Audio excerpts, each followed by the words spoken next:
Ladies and gentlemen, Greg Michalowski from ForexLive.com. Today's date is July 9, 2024, as Fed Chair testimony begins, and it's going to go on for another couple hours probably. The markets are trading up and down mostly. In this video, I'll take a look at the dollar versus Canada from a technical perspective. What levels are in play? What break level might lead to more momentum in the direction of the break? I'll take a look at that from a technical perspective in this video, so let's get started.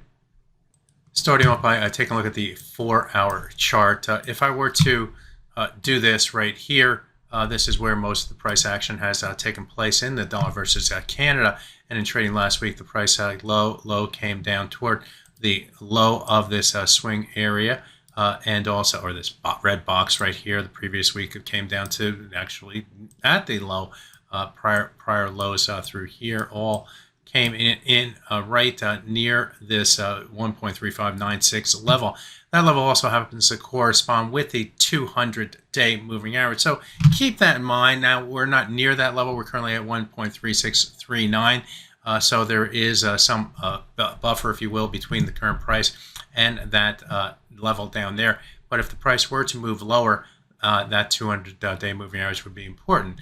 Meanwhile, where do we currently trade? Well, we trade right above and below the 100-day moving average. That level comes in at 1.3637. As you can see, in trading here today and yesterday for that matter, the price traded above and below that 100-day moving average, indicative of a market that really doesn't know which way it wants to go.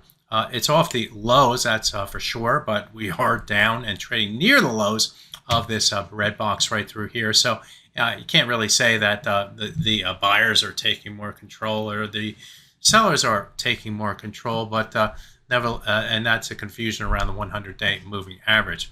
Now, if the price were to find some more momentum to the upside, yes, it would increase the bias. Have traders looking up toward this 100 and 200 bar moving average on the 4-hour chart, toward the middle of this red box right through here.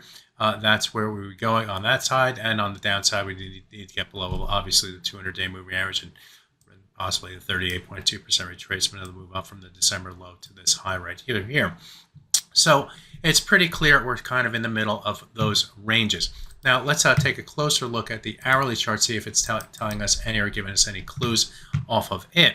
And if we take a look at the hourly chart in the dollar versus Canada, well, we have the 100-hour moving average down below, which comes in at 136.29. That's moving closer to our low prices for the day. So if the price were to break below that 29 level on the downside and then get below the low price around the 26 or so level in trading here today, that would increase the bearish bias on the top side ahead of the 200, the 100 bar moving average and the 200 bar moving average on the 4-hour chart. That's these levels up through here. Sits the 200-hour moving average at 1.3664. So,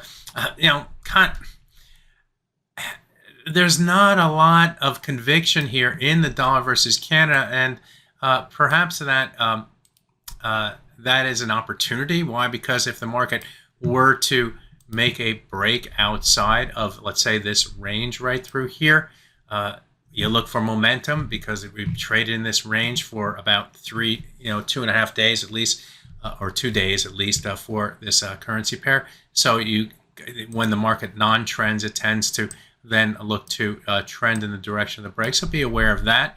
Alternatively, if the market does stay in this range, or traders could also use this range or these levels as support and resistance, and then hope for a break one way or the other. So dollar Canada, tricky pair right now. It's trying to figure out which way it wants to go.